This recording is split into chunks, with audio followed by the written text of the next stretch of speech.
నమస్తే. గోమాత్రే నమః. ఇవాళ మనం గోవు సంబంధించిన శ్లోకాన్ని నేర్చుకుందాం. భుక్త్వా తృణాని శుష్కాని. భుక్త్వా అంటే తినడం. ఏం తింటుంది? తృణం. తృణ అంటే గరిక, గడ్డి పోచలు, పచ్చిగడ్డి, ఎండుగడ్డి. ఆ గరిక పరికలను తిని పీత్వా తోయం జలాశయాత్. మనలాగా గ్లాస్తో తాగుతుందా? కాదు కదా.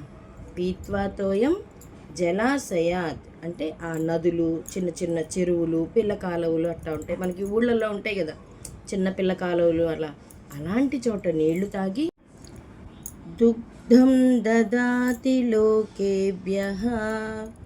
ఆవు మనందరికీ, గోమాత అందరికీ కూడా చక్కటి పాలన ఇస్తుంది. గావో లోకస్య మాతరః. అందుకే ఆవు, గోమాత లోకంలో అందరికీ కూడా లోకస్య మాతరః, తల్లి వంటిది. ఆ భగవంతుడికి కూడా తల్లి వంటిదేనండి.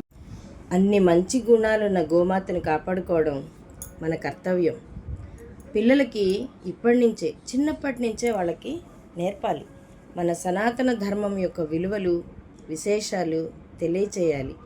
అప్పుడప్పుడు పిల్లల్ని పార్కులకి తీసుకెళ్ళి ఎలా అయితే ఆడిస్తామో అలాగే గోశాలకి లేదా పల్లెటూర్లకి కూడా తీసుకొని వెళ్ళాలి.